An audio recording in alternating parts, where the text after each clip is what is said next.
Caio, como é que você vê essa Assembleia de amanhã? O papel da ONU, né, também ao longo do tempo, surge ali como uma entidade importante no pós-guerra, e hoje em dia com uma pauta bem definida ali, né, do globalismo, inclusive influenciando bastante políticas públicas em diversos países, como o Brasil. Olha, a própria natureza do direito internacional, ela torna muito complexa e de pouco efeito o papel de órgãos multilaterais. Por quê? Quando a gente fala de autodeterminação dos povos, de conceito de soberania, isso no âmbito do direito internacional, acaba prevalecendo necessariamente a lei do mais forte.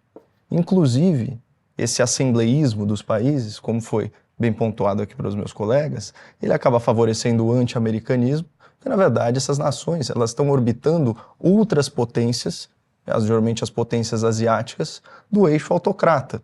Então, a gente pode citar o caso da China, o caso da Rússia, o caso do Irã e todos os seus estados satélites, de uma forma ou de outra.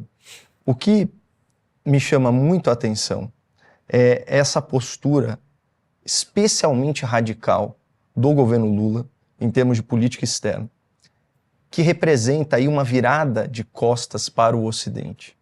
É mais do que virar as costas para os Estados Unidos, porque até a OTAN cogitou impor sanções ao governo brasileiro por estar supostamente subsidiando o conflito na Ucrânia, né, mediante a aquisição de bilhões de dólares em combustível russo.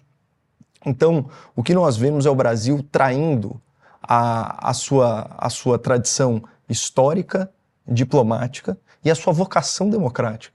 As pessoas se esquecem, nós estamos aqui com um profundo conhecedor da história brasileira, mas depois do golpe da proclamação da República, em 1889, até 1967, se não me engano, o nome do nosso país era Estados Unidos do Brasil. Aí de onde vem o sistema presidencialista que tanto beneficia o senhor Lula da Silva? Né? Foi presidente por tanto tempo aqui no nosso país, elegeu tantos presidentes.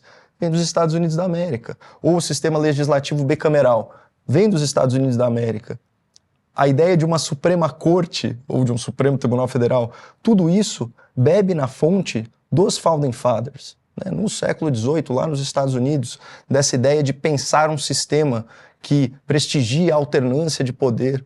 Então, quando o Brasil dá as costas para essa tradição, para esse modelo, e começa a não reconhecer grupos terroristas como terroristas, começa a dar legitimidade para nações que não atuam com boas práticas no comércio internacional, como é o caso da China, começa a questionar a dolarização da economia, sendo que 60% das reservas internacionais são em dólar e 90% das transações também são. Quando você tem um país dando as costas para o Ocidente, é natural que o Ocidente dê as costas para o Brasil. Essa é a regra de ouro da ética, tratar os outros como nós gostaríamos de ser tratados. É ridículo esse noticiário que você acabou de exibir para a gente, mostrando que o Brasil não convida os Estados Unidos, ou que o Lula, que era vendido pelas gargantas de aluguel da imprensa como um grande estadista, até hoje se recusa a fazer uma ligação para Donald Trump. Sendo que, à época da eleição, ele fez uma aposta equivocada, falando que aquela candidatura representava uma nova forma de nazismo. Já fez referências a Donald Trump como uma nação extremista, ou fascista, ou coisa que o valha. Então,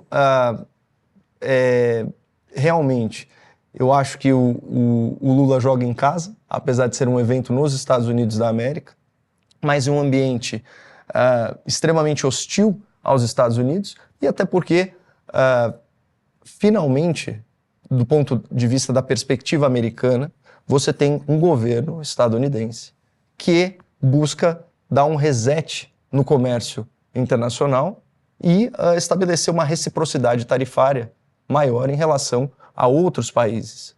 Obviamente, isso é ruim para o Brasil, mas do ponto de vista do America First e do que foi prometido na campanha eleitoral americana, faz todo sentido. Mas essa questão até das tarifas, no caso do Brasil, é uma conotação muito mais política, dito pelo próprio presidente Trump, em carta e tudo. Acho que a questão comercial, no nosso caso, o peso é bem pequeno, né?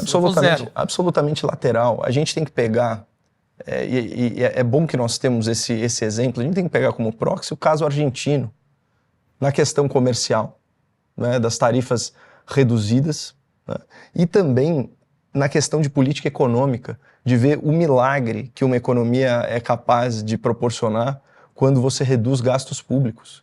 Na Argentina, foi uma coisa na ordem de 15%. Aqui no Brasil, a gente não precisaria de nada tão drástico, mas a gente teria efeitos similares. Eu palestro muito no estado de Santa Catarina. Inclusive, vou para lá essa semana, na cidade de Concórdia. Você sabia que em 2024 o turismo internacional em Santa Catarina aumentou 71%? E outro estado que eu palestro bastante, que é em Alagoas, o turismo internacional aumentou 36%. Em Alagoas, de cada 10 turistas internacionais, 9 eram argentinos. Isso vem por quê? Você reduz gastos, você aumenta a previsibilidade, reduz a insegurança jurídica, atrai investimentos, aumenta o valor da moeda, e aí, do dia para a noite, praticamente, a gente inverteu, né? Em pouco tempo inverteu. Exatamente. A Decathlon de Florianópolis, isso é uma informação interessante. Dentro das lojas, né, uma marca global, é a que mais vende no mundo, por causa dos clientes, os consumidores argentinos. Então, assim...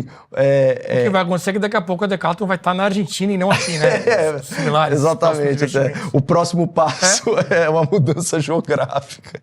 Bom.